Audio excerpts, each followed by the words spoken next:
Halo, Chemster Lab di sini dan ini adalah kuliah online kimia organik dengan materi nomenklatur atau tata nama alkana. Video ini merupakan sambungan dari video sebelumnya dengan judul Alkana bagian 1. Kalau kamu belum melihat video sebelumnya dan agar tidak bingung, sangat disarankan untuk menonton video sebelumnya yang linknya sudah Chemster taruh di bagian atas. Oke, tanpa berlama-lama kita langsung saja kuliah online bersama Chemster Lab.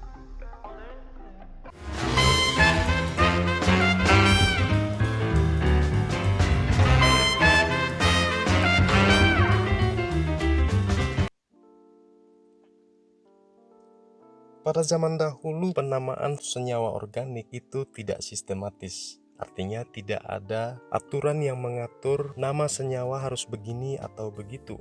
Namun zaman dahulu penamaan suatu senyawa organik biasanya didasarkan pada tempat ditemukan seperti tumbuhan atau hewan, atau dengan alasan pribadi oleh sang penemunya. Contoh pada slide ini ada 3 senyawa yang penamaannya tidak sistematis pada saat ditemukan. Yang pertama adalah alisin. Alisin ini merupakan senyawa yang bertanggung jawab terhadap bau dari bawang putih. Alisin yang ditemukan pada tahun 1944 ini dulu dinamakan berdasarkan nama Latin dari bawang putih itu sendiri. Jadi bawang putih itu adalah Allium sativum. Jadi diambil dari nama allium dan menjadi nama senyawa alicin. Kemudian ini adalah formic acid atau dalam bahasa Indonesia kita menyebutnya asam format atau asam semut. Penamaan ini berdasarkan tempat ditemukan. Jadi senyawa ini ditemukan dalam semut dan bahasa Latin dari semut adalah formica. Itulah mengapa diberi nama formic atau format dalam bahasa Indonesia. Selain penamaan dengan alasan tempat ditemukan, penamaan senyawa organik juga berdasarkan alasan pribadi oleh sang penemunya. Contoh ini adalah barbituric acid atau dalam bahasa Indonesia kita menyebutnya asam barbiturat. Isunya adalah Adolf von Baeyer ini menamakan senyawa ini untuk seorang wanita muda yang bernama Barbara. Dan karena semakin hari semakin banyak senyawa yang ditemukan dan tidak mungkin kita bisa menghafalnya satu persatu, maka para ilmuwan mencoba untuk membuat suatu sistem tata nama.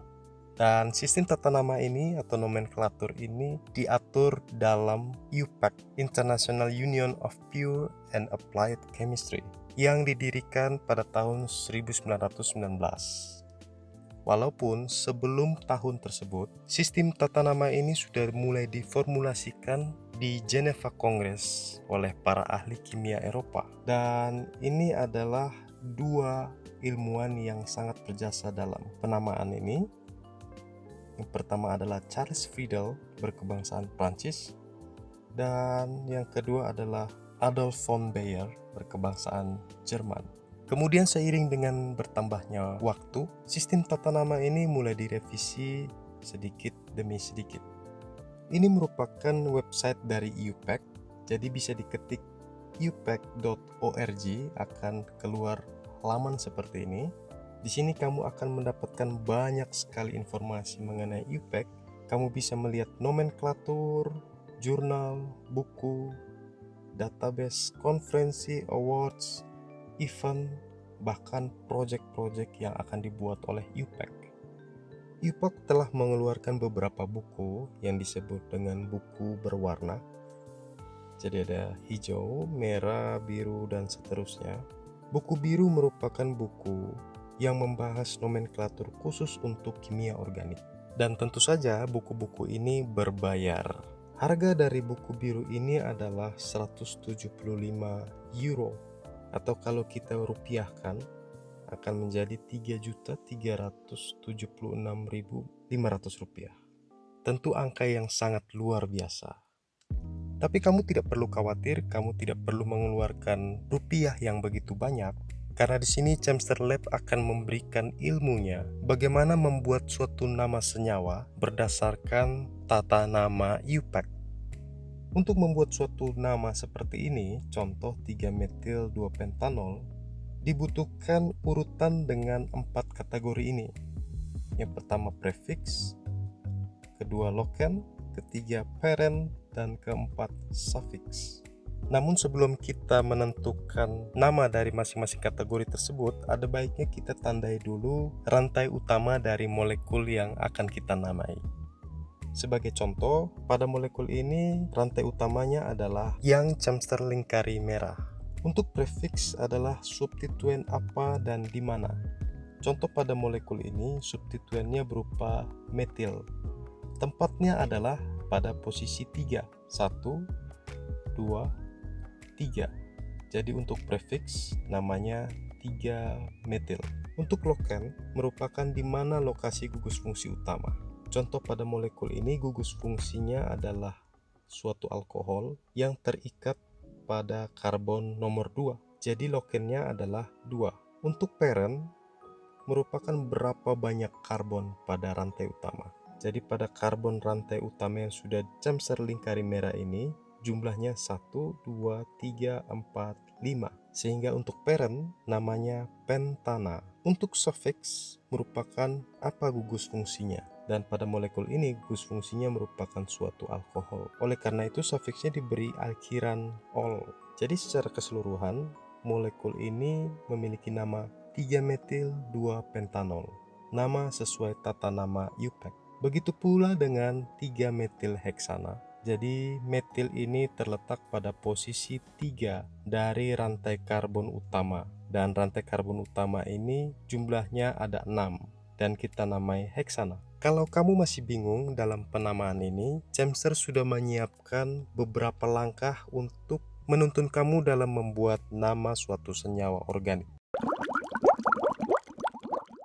Pada langkah yang pertama, temukan hidrokarbon induk. Jadi langkah pertama kamu adalah cari rantai karbon terpanjang. Contoh pada senyawa ini, rantai terpanjangnya merupakan karbon yang diberi warna pink dengan jumlah 1, 2, 3, 4, 5, dan 6. Pertanyaannya adalah, bagaimana jika terdapat dua rantai yang sama panjang?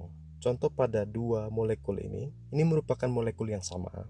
Yang diberikan warna pink merupakan rantai utama, yang di bawah juga demikian. Yang diberi warna pink merupakan rantai utama. Pada molekul yang di atas, jumlah karbonnya adalah 1, 2, 3, 4, 5, 6. Dan pada molekul yang di bawah, berbeda dengan di atas urutannya, dengan jumlah karbon 1, 2, 3, 4, 5, dan 6. Dan kesimpulannya, dua molekul yang sama ini memiliki rantai yang sama panjang, yaitu 6 karbon. Nah, jika begini, kamu harus memilih rantai utama karbon dengan cabang terbanyak. Pada molekul yang di atas terdapat 2 cabang, 1, 2. Sedangkan pada molekul yang di bawah hanya memiliki 1 cabang. Kemudian langkah selanjutnya adalah nomori atom pada rantai utama. Dan soal menomori atom pada rantai utama ini memiliki aturan-aturan. Yang pertama adalah penomoran harus dimulai dari ujung rantai karbon yang paling dekat dengan cabang. Contoh, ini ada dua senyawa yang sama, hanya saja penomorannya berbeda. Yang satunya dari atas, yang satunya dari bawah. Jika dilihat pada senyawa yang bawah, cabang pertama itu terdapat pada karbon nomor 4. Jadi di karbon nomor 4 ini terdapat cabang. Dan pada molekul yang di atas, cabang pertama dalam urutan rantai ini terdapat pada karbon nomor 3. Jadi di karbon nomor 3 ini terdapat cabang. Dan yang benar adalah molekul yang di atas ini. Kenapa? Karena titik percabangannya paling dekat dengan ujung rantai karbon. Nah, pertanyaannya adalah bagaimana jika kedua ujung rantai memiliki jarak yang sama terhadap cabang pertama? Contoh, pada dua molekul ini, yang satunya penomoran dimulai dari bawah, sedangkan yang satunya penomoran dimulai dari atas. Jika dari bawah, cabang pertama terletak pada karbon nomor 3. Begitu juga dengan yang penomoran dari atas, cabang pertama terdapat pada karbon nomor 3. Nah, kamu harus melihat cabang kedua. Pada molekul yang di bawah, cabang kedua terdapat pada karbon nomor 6. Sedangkan molekul yang di atas cabang kedua terdapat pada karbon nomor 4. Nah, penomoran inilah yang harus kamu pakai. Jika cabang pertamanya sama semuanya, maka kamu harus melihat cabang keduanya yang paling dekat dengan ujung rantai.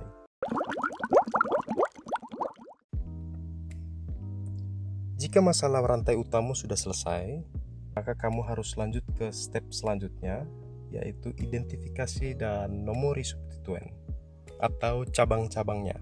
Contoh pada molekul ini, substituennya terletak pada karbon nomor 3, karbon nomor 4. Pada karbon nomor 3 ini merupakan suatu etil karena karbonnya ada 2. Kemudian karbon nomor 4 adalah metil. Kemudian cabang yang terdapat pada karbon nomor 7 merupakan suatu metil. Dan cara penulisannya adalah 3 etil, 4 metil, dan 7 metil. Jika kamu sudah selesai dengan substituen, maka langkah selanjutnya adalah langkah 4, yaitu tuliskan nama sebagai satu kata. Yang artinya, walaupun ada 4 kategori nama di dalam, harus ditulis sebagai satu kata. Dan tentu ada beberapa aturan. Yang sudah Chamster buat di sini ada 6 aturan. Yang pertama adalah gunakan tanda hubung strap untuk memisahkan prefix. Pada contoh, 4 etil 2,4 dimetil heksan. Antara 4 dengan etil dan seterusnya dipisahkan oleh strap. Kemudian jika ada 2 nomor yang bersebelahan, harus dipisahkan menggunakan koma. Contoh 2,4. Jika terdapat banyak substituen, tuliskan berdasarkan alfabetnya. Contoh, pada molekul ini ada etil dan metil. Maka sesuai dengan alfabetnya, E akan lebih dulu, kemudian diikuti dengan M, metil. Pertanyaannya, ini bukan metil, melainkan dimetil. Seharusnya dimetil terdapat di depan etil karena sesuai alfabet D lebih dulu dari E. Tetapi tata nama E tidak seperti itu. D itu merupakan multiplier prefix seperti di, tri, tetra, dan seterusnya. Dan multiplier prefix ini tidak dilibatkan dalam penyusunan alfabet. Jadi untuk penyusun alfabetnya, prefix seperti di, tri, tetra ini bisa dihiraukan. Dan yang terakhir adalah jika tidak terdapat gugus fungsi, maka alkana ini harus diberi akhiran ana dalam bahasa Indonesia atau ane dalam bahasa Inggris. Contoh pada senyawa ini adalah heksan. Kemudian langkah selanjutnya, langkah yang kelima, bagaimana jika substituennya kompleks? Maka beri nama substituen ini seperti suatu senyawa atau alkil.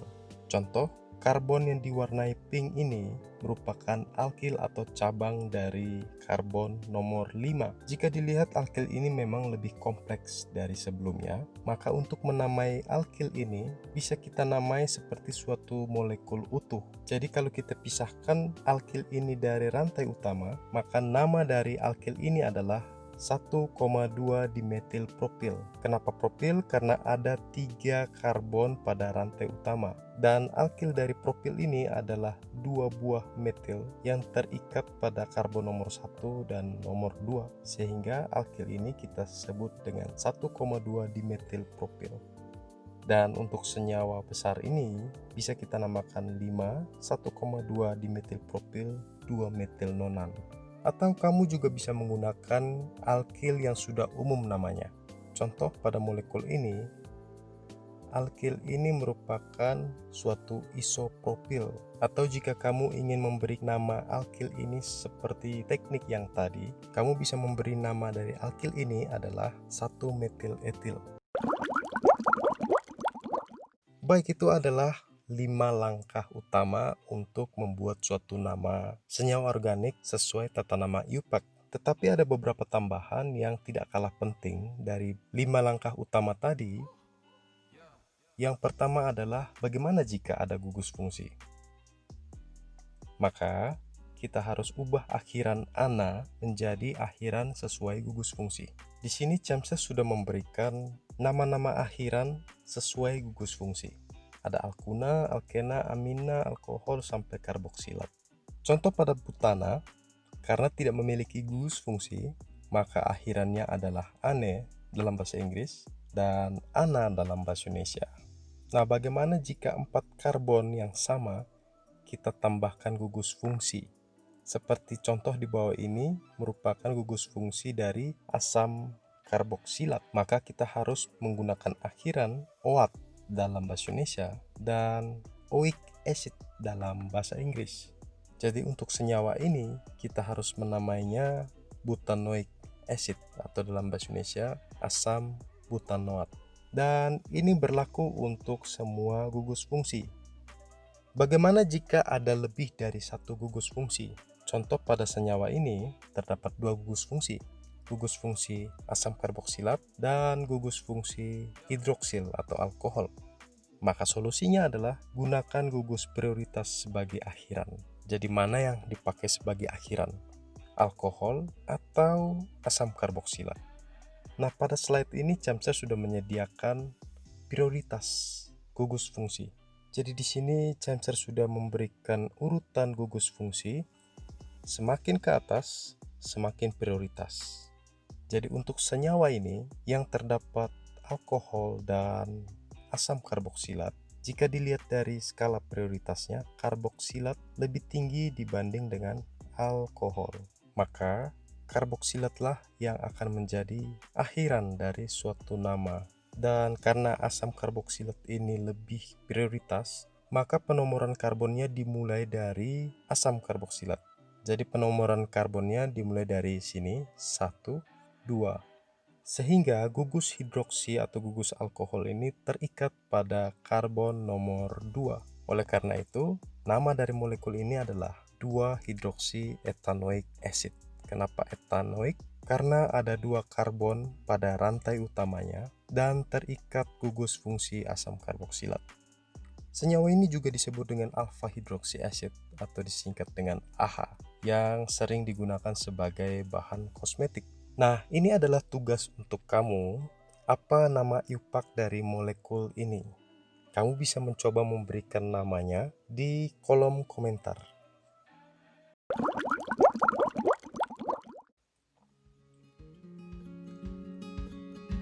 Baik, itulah kuliah online kita kali ini. Pada materi ini kamu sudah melihat aturan atau cara bagaimana membuat nama suatu senyawa organik sesuai dengan tata nama IUPAC. Ada 5 step ditambah dengan 2 step tambahan.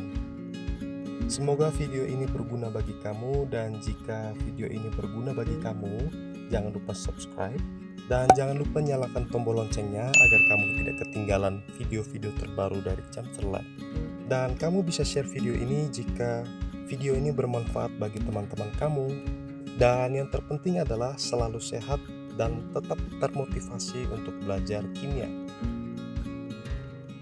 Seperti biasa, salam dari Camster.